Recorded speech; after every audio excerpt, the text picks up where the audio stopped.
हे देवी, माघ माध्यम के पंचम अध्याय का पठन मैं शुरू कर रहा हूँ। दत्तात्रेय जी की सेवा में एक बार महिष्मती नगरी का राजा सहस्रार्जुन उपस्थित हुआ। उसने भगवान दत्तात्रेय जी को दंडवत प्रणाम करने के बाद विनय पूर्वक कहा, हे प्रभु, आप समस्त योगियों में सर्वश्रेष्ठ हैं। आप साक्षात परमात्मा स्वरूप हैं। आपने कृपा करके सभी धर्मों की मुझे जानकारी दी है। आप मुझे माघ मास स्नान फल की जानकारी देने की कृपा करें। महिष्मती के धर्मपरायण राजा सहस्रार्जुन की यह प्रार्थना सुनकर दत्तात्रेय जी बोले, हे नृपश्रेष्ठ, आपसे पहले ये प्रश्न देवर्षि नारद ने ब्रह्मा जी से किया था। इस प्रश्न के उत्तर में ब्रह्मा जी ने नारद जी से जो कुछ कहा वह मैं तुम्हें बता रहा हूँ।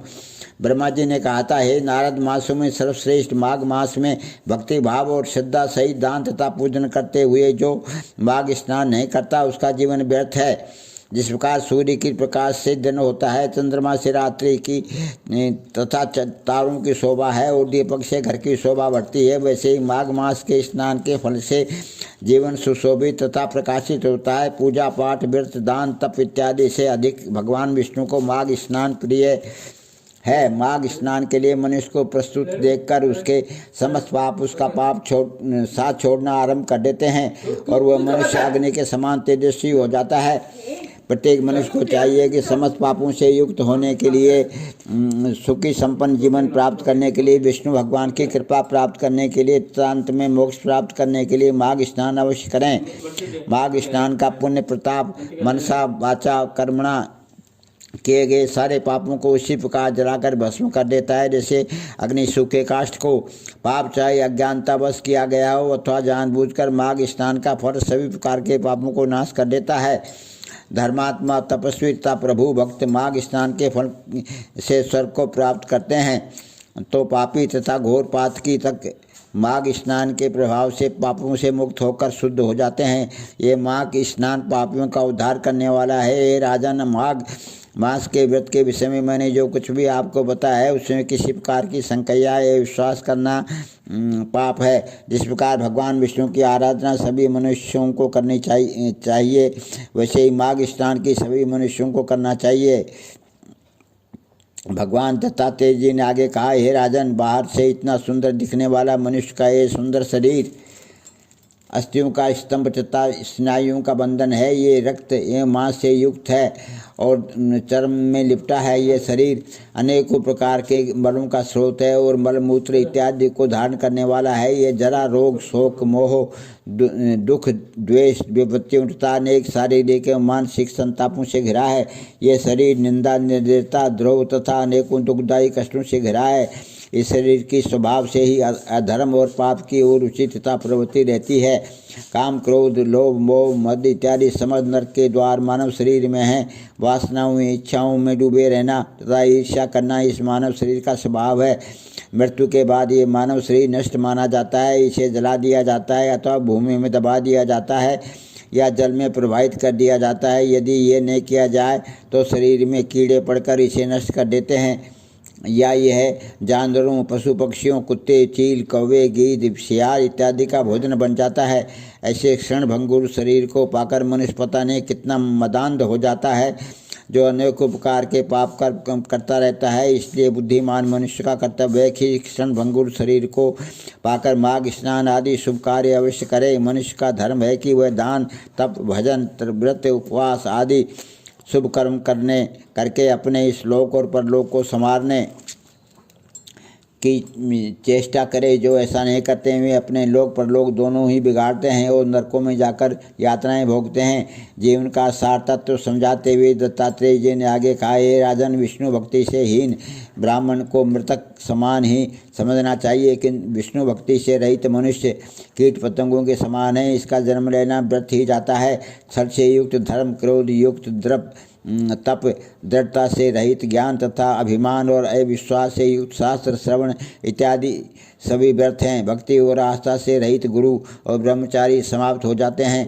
केवल अपने लिए बनाया गया भोजन व्यर्थ है और कृपण का धन भी व्यर्थ है। इसी तरह अभ्यास रहित विद्या भी व्यर्थ है। ये राजन, क्रोध से ज्ञान का नाश होता है और चित्त अशांत तथा व्यग्र होने से जब तब व्यर्थ हो जाते हैं। कृपण का धन व्यर्थ जाता है और निर्धनता के कारण मन में उत्पन्न इच्छाएं व्यर्थ जाती हैं। इसी प्रकार पवित्र तथा धार्मिक जीवन व्यतीत न करने वाला मानव का जीवन व्यर्थ जाता है।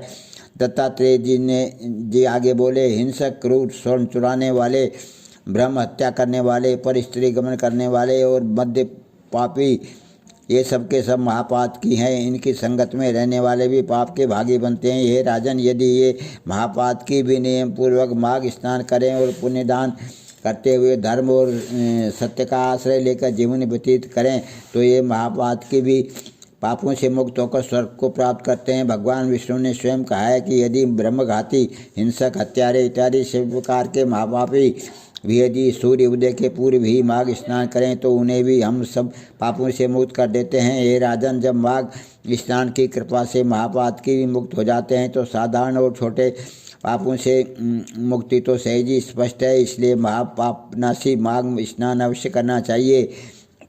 जिस समय ब्रह्म मुहूर्त में मनुष्य माघ स्नान आरंभ करता है उस समय उसके पाप इस तरह कंपायमान होने लग जाते हैं जिस प्रकार प्रचंड वायु वेग से पीपल के पत्ते कांपने लगते हैं।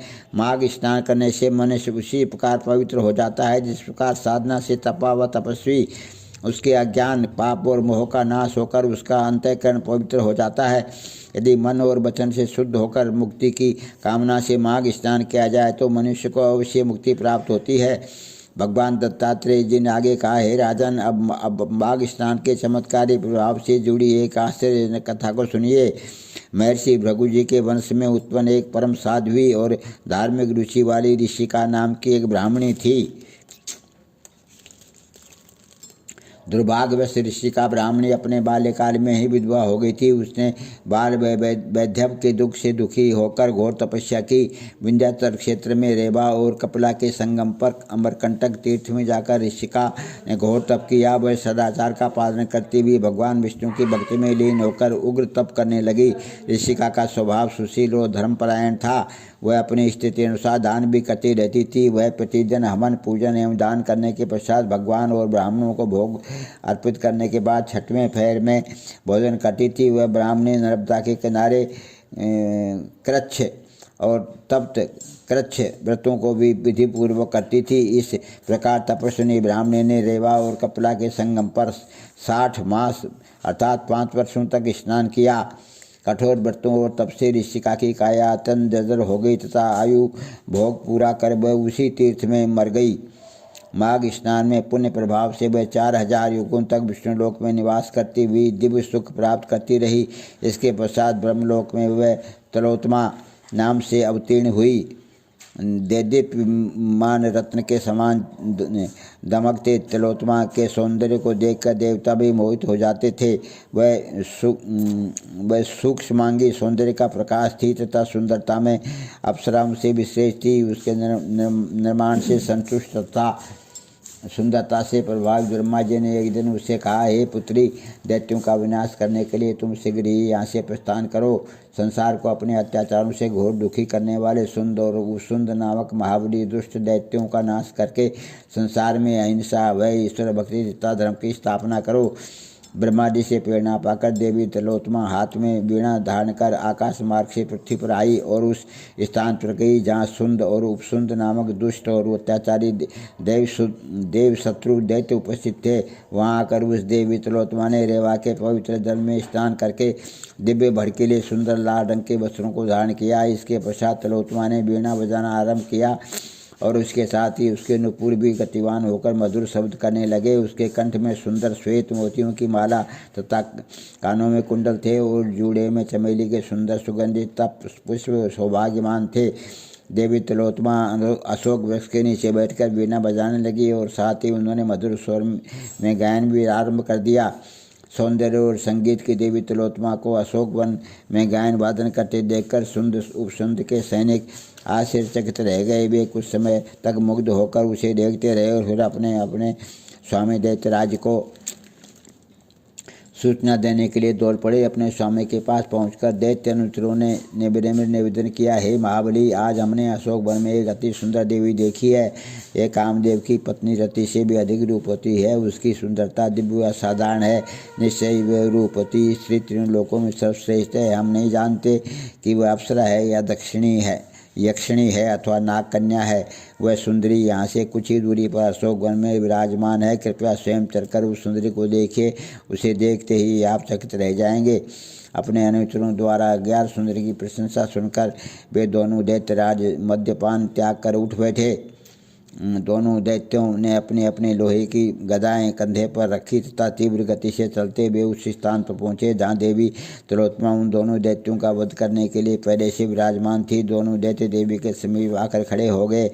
उस समय मद्यपान के प्रभाव से दोनों ही दैत्य उन्मुक्त हो रहे थे।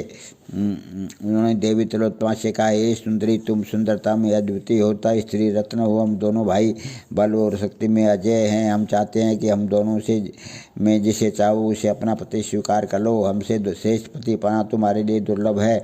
दैत्यों ने ऐसे दर्पपूर्ण वचन सुनकर देवी तिलोत्तमा उन पर कटाक्ष कर उन्हें मुग्ध और संबोधित करते हुए बोली, हे दैत्यों, पहले इसका निर्णय होना चाहिए कि तुम दोनों में कौन अधिक बलवान है।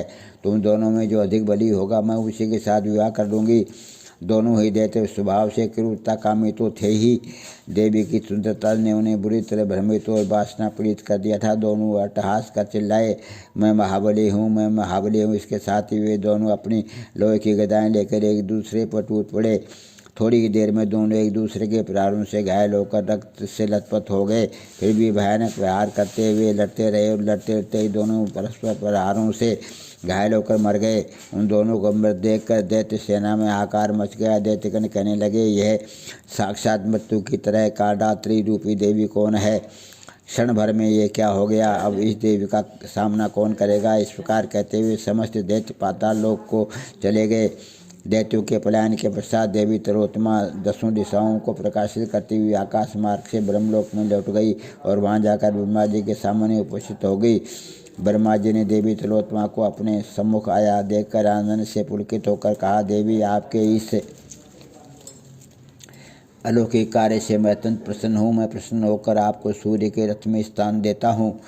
जब तक सूर्यदेव रहेंगे तब तक आप अनेकों दिव्य आनंदों का भोग करते हुए सूर्यदेव के साथ रहेंगी।